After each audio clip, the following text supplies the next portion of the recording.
Imagine you are in a room and the news arrives. Something has gone wrong, something significant, the kind of loss that rearranges the furniture of a life. Everyone around you is visibly shaken. Voices rise, tears fall, and then there is one person in the corner of that room who does not crumble. They do not perform anguish. They sit with it quietly, fully, and then they get up, and they do what needs to be done. Watch how the room responds to that person. Watch how quickly the whispers begin. They don't care. They never really cared. There's something wrong with them. They're cold. They're strange. They're broken in some way that the rest of us are not. And here is the paradox that will follow us through everything that comes next, the one that cuts to the very bone of what it means to be misunderstood. What if that person in the corner is not feeling less than everyone else in the room? What if they are feeling more? What if the stillness you are watching is not the absence of a storm, but evidence that someone has learned to become the eye of it? Stoicism is one of the oldest and most consistently misread philosophies in human history. Born in the markets and porticos of ancient Athens, carried into the Roman Empire, scratched into a private journal by an emperor who never intended his words to be read, it has survived 23 centuries not because it is fashionable, but because it is true in the way that only things tested against real suffering can be true. And yet in casual conversation, in the shorthand of modern culture, the word Stoic has been quietly hollowed out. It has come to mean something like unmoved, unfeeling, a person who has replaced their humanity with marble. This is not a minor misreading. It is a complete inversion of what the philosophy actually teaches. Epictetus, a man who was born a slave, who had his leg broken by his master and reportedly said calmly, "That's going to break," did not teach people to stop feeling. He taught them to stop being ruled by feeling. There is a difference between those two things so vast that entire lives are lost in the confusion between them. Lao Tzu, writing in a tradition worlds apart from Greece and Rome, observed something that rhymes with this almost perfectly.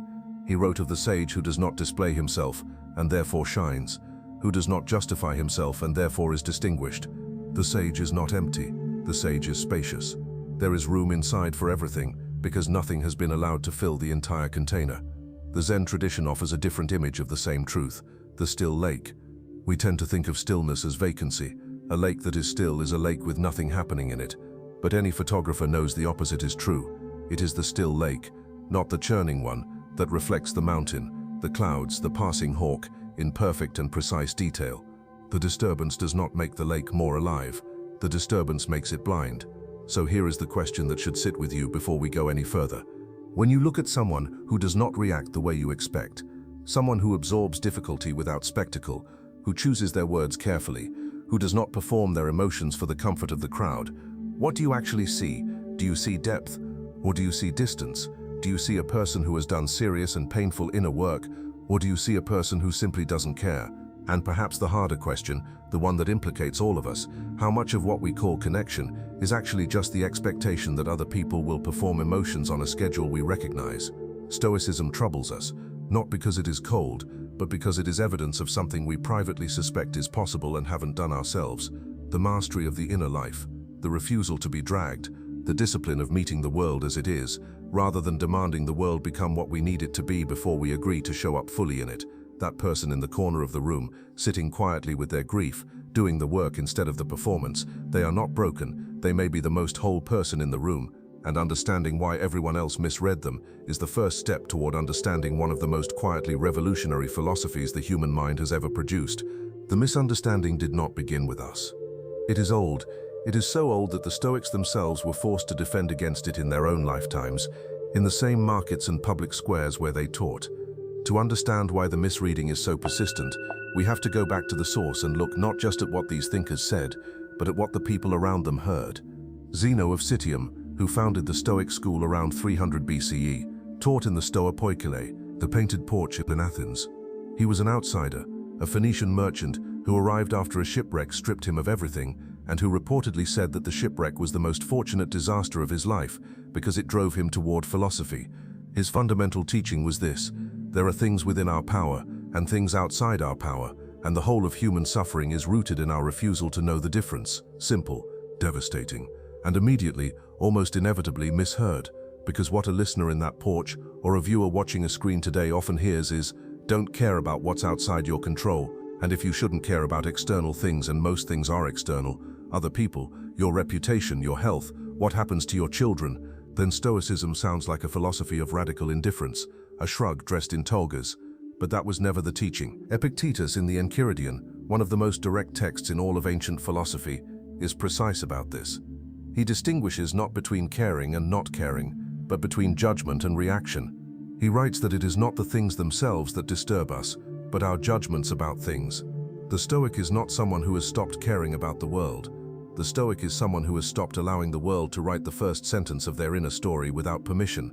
Marcus Aurelius, who governed an empire of 60 million souls, fought wars on multiple fronts, watched several of his children die, and managed a plague that killed 5 million people, was not practicing indifference. Read the Meditations honestly, and what you find is a man in continuous, almost desperate conversation with his own capacity for feeling. He reminds himself constantly, not that things don't matter, but that he must not be shattered by things that cannot be changed. In Book 4, he writes, "You have power over your mind, not outside events. Realize this and you will find strength." This is not the journal of a man who has gone numb.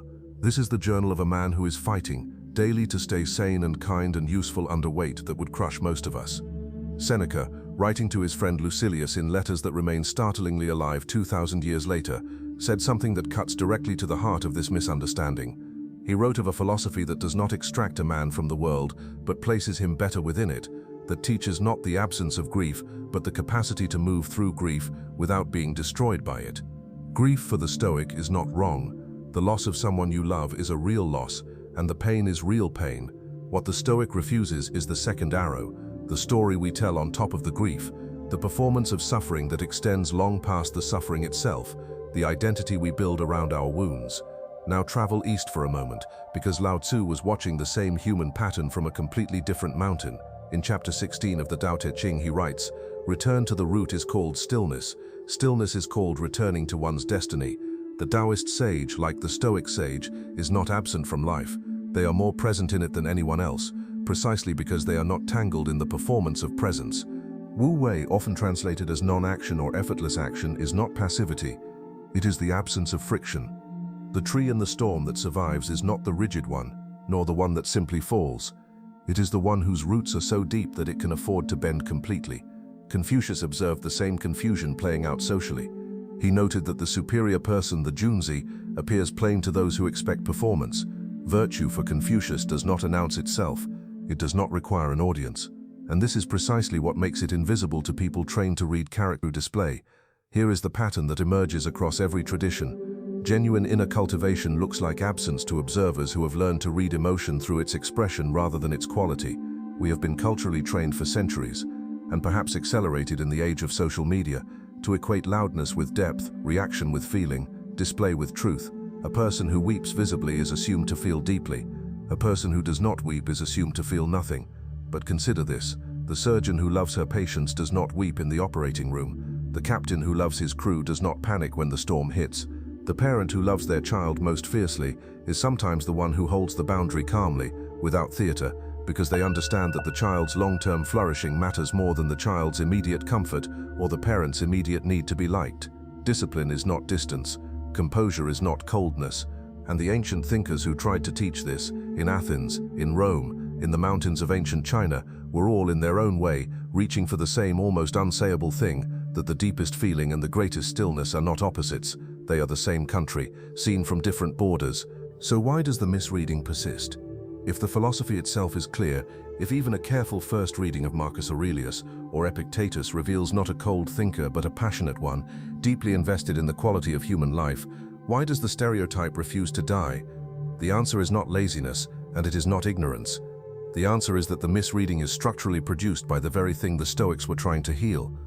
To understand why Stoics are misunderstood, you have to understand how the untrained mind perceives emotional expression and why from inside that perception the Stoic appears broken. Epictetus gave us the concept of fantasia, the impression. Before we react to anything in the world, the mind receives an impression of it. That impression is not the thing itself, it is our interpretation of the thing, filtered through our conditioning, our fears, our desires, our histories. The untrained person, Epictetus said, treats the impression as identical to reality. The impression arrives, and they follow it automatically, the way a dog follows whoever holds the leash. The discipline of assent, one of the 3 core Stoic disciplines, is the practice of pausing between impression and response, looking at the impression and asking, is this true? Is this necessary? Is this mine? Here is the critical point. To an observer, the person who has not yet developed the discipline of assent looks more emotional. Their reactions are bigger, faster, and more visible. And because we are culturally conditioned to read emotional expressiveness as emotional richness, the person practicing the discipline of assent appears, paradoxically, to be feeling less. This is the hidden mechanism. It is not that Stoics are cold, it is that they have interrupted the automatic pipeline between impression and display, and the interruption from the outside looks like indifference. Zhuangzi, the Taoist philosopher whose writing dances between parable and paradox with more grace than almost any other ancient text, tells a story of a butcher who has cut meat for so long that he no longer hacks at it. His knife moves through the natural spaces in the animal, following the grain of the thing, and after 19 years the blade is still sharp. The lords who watch him think he is performing something supernatural. He tells them he is simply following what is already there. I glide through such great joints or cavities as there may be, according to the natural constitution of the animal. The Stoic in a crisis looks like that butcher. To the crowd, the composure appears inhuman. In reality, it is the most human thing in the room. It is someone who has done enough internal work to find the natural grain of difficulty and who moves through it without unnecessary force. Seneca identified something adjacent to this when he wrote about the way anxiety multiplies suffering. We suffer more in imagination than in reality, he observed. The untrained mind does not wait for difficulty to arrive. It rehearses it, inflates it, surrounds the actual wound with a landscape of anticipated wounds until the person is living inside a geography of pain that is mostly invented. The Stoic practice of negative visualization, premeditatio malorum, the premeditation of evils, is often mistaken for pessimism. It is the precise opposite. By imagining loss in advance with clarity rather than dread, the Stoic removes the sting of surprise and cultivates genuine gratitude for what is present now. It does not make them feel less, it makes them feel more precise. And here is where the Eastern mirror becomes most illuminating. The Zen tradition speaks of mushin, the mind without mind, the state of no fixed position. A practitioner in mushin is not absent. They are fully available. The mind that has no fixed attachments can respond to whatever arrives with total presence, because nothing is being protected, nothing is being hidden, nothing is being performed. The novice practitioner looks at the Zen master's stillness and sees vacancy. The experienced practitioner looks at the same stillness and sees something that feels almost dangerous in its readiness, a presence so complete it makes ordinary reactivity look like sleep. This is precisely what the Stoics' composure looks like from inside the philosophy versus outside it. From inside, I am here, I am present, I feel everything. I have simply chosen not to be governed by it. From outside, they don't feel anything. Something is missing in them. The cognitive bias at work is called the expressivity heuristic, an informal but powerful assumption that emotional depth is signaled by emotional display. Research in psychology consistently shows that we trust those who match our emotional register and distrust those who don't. This is evolutionarily sensible. In a tribal context, someone who doesn't respond to a threat the way the group responds is either a fool or a predator. But it has a significant flaw. It cannot distinguish between someone who has less feeling and someone who has more discipline.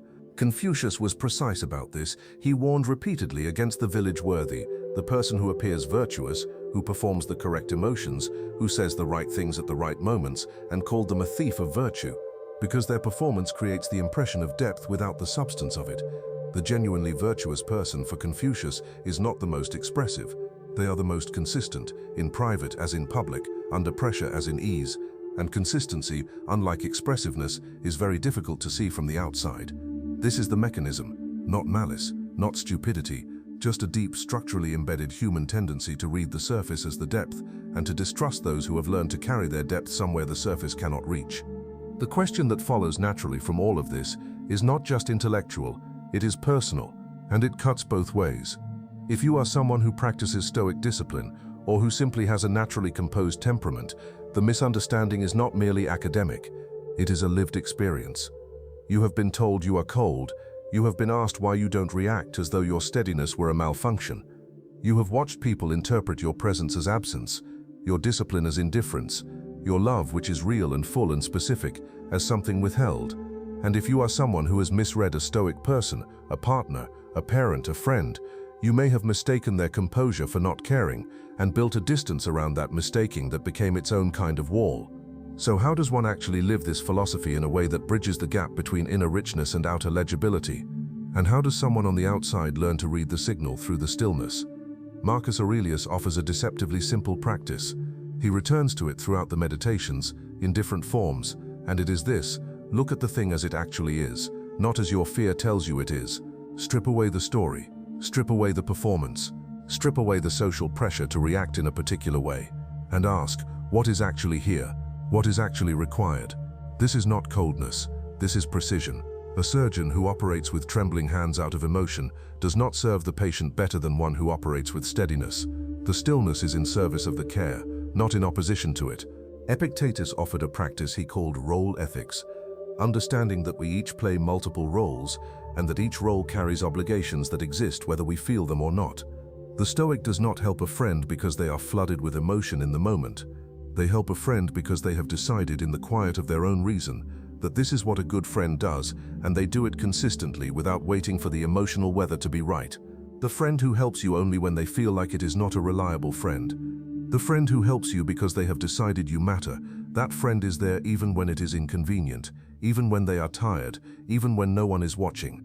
This is love practiced as discipline rather than impulse, and it is more durable than almost anything else the human being is capable of. Lao Tzu speaks directly to the question of how this practice appears to others. In chapter 81 of the Tao Te Ching, he writes, "True words are not beautiful. Beautiful words are not true. The sage does not speak to please, they speak to illuminate. And because illumination often requires saying the uncomfortable thing or saying nothing when noise would be easier, the sage appears, to those who measure worth by agreeableness, to be either arrogant or absent." Here is a specific and historical example that holds all of this together. James Stockdale was a US Navy pilot shot down over Vietnam and held as a prisoner of war for 7 years, 4 of them in solitary confinement. He was tortured repeatedly. He later wrote that the philosophy that kept him alive, not metaphorically alive, but literally functional in conditions designed to destroy the mind, was Stoicism. Specifically, the teaching of Epictetus, which he had encountered almost by accident in a philosophy course years before his capture. He described arriving at the prison camp with one advantage his captors did not understand. He had already separated, in his mind, the things within his control from the things that were not. His body, not in his control. His captor's behavior, not in his control. His reputation among his fellow prisoners is not entirely in his control. But his judgment, his integrity, his refusal to be used as a propaganda tool, his care for the men around him, these were his. He was not emotionless in that camp. He was, by his own account, frightened and in pain and deeply lonely. But he was not governed by those things.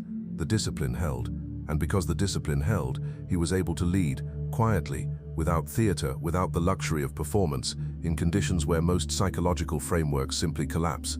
To his captors, his composure must have looked like a malfunction. To his fellow prisoners, it was the most reliable thing in their world. This is not a story about suppression. It is a story about the difference between a life organized around reaction and a life organized around principle. And the external appearance of both lives, in a moment of extreme stress, is almost identical. One person is still, but in one case the stillness is shock, emptiness, and in the other it is the eye of the storm. The depth of what is underneath that stillness is invisible to anyone who has not learned to look for the right things. The Zen practice of Kinhin, walking meditation, offers a physical counterpart to this. The practitioner walks slowly, with complete attention, and to an observer, they appear to be doing almost nothing. Someone walking to a destination looks far more purposeful, but the practitioner in Kinhin is doing something the purposeful walker is not. They are present in every step rather than already at the destination. The practice is no less than ordinary walking. It is more, but you cannot see that from the outside. This is the invitation that Stoicism extends to both the practitioner and the observer. To the practitioner, embody the philosophy not just internally but relationally. Let the people who matter to you see the care beneath the composure, not through performance but through consistency, through being there, through the quiet work that has no audience. To the observer, resist the expressivity heuristic. Ask what a person does, not just what they display. Ask whether they show up. Ask whether their word holds. Ask whether they are kinder in private than in public, or the same. That sameness, that consistency, is the Stoic signature, if you know to look for it.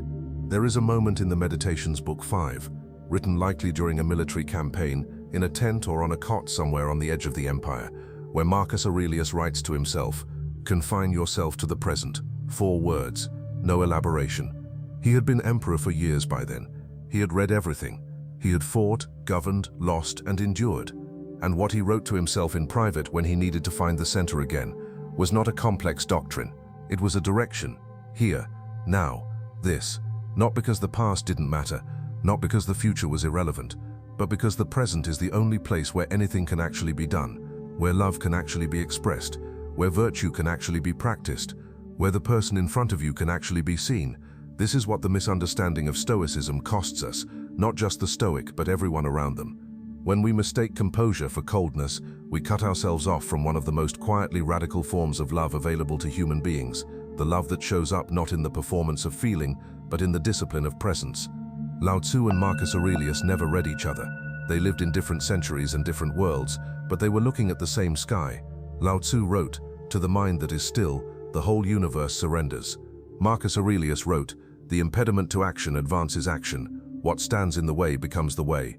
One point inward, the still mind as the condition for everything. The other points outward, the obstacle as the material of life.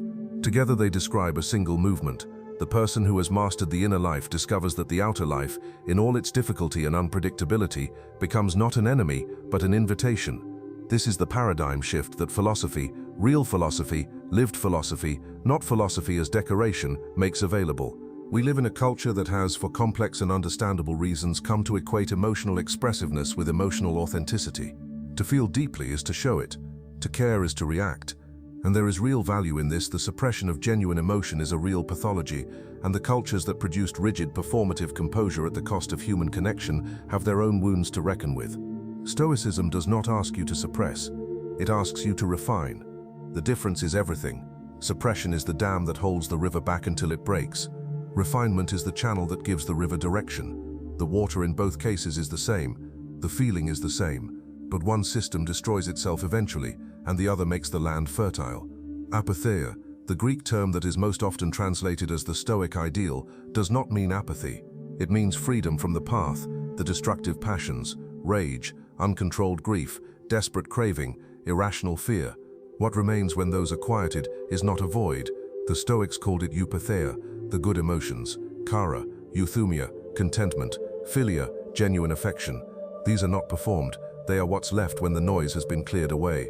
Imagine the still lake one more time, but now stand at its edge and look at what it holds. Every cloud, the color of the sky as it shifts through the day, the face of whoever is standing beside you, reflected in more detail than any moving water could capture.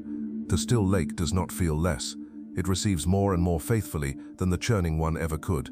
This is what the Stoic person in the corner of the room at the beginning of this conversation was doing. They were not absent. They were a still lake in a room full of people who had never seen water that wasn't churning, and so could not recognize what they were looking at. To understand Stoicism, to genuinely understand it, not as an academic category but as a living possibility, is to recognize that the people in your life who seem unmoved may be the most moved of all. They have simply found, through practice or temperament or hard-won discipline, a way to let the feeling inform their action rather than replace it. The Zen teacher Shunryu Suzuki said, "In the beginner's mind there are many possibilities, in the expert's mind there are few." The Stoic practitioner is a perpetual beginner, not because they know less, but because they hold their knowledge lightly enough to remain open to what each new moment requires. The stillness is not the end of the journey. It is what makes the journey possible. There is a practice available to you right now. Not a grand one, not a difficult one. The next time someone responds to difficulty with composure rather than reaction, with steadiness rather than performance, before you decide what it means, pause, apply the Stoic discipline of assent to your own impression of them. Ask, is this true? Is this the whole story? What might be inside this stillness that I cannot yet see?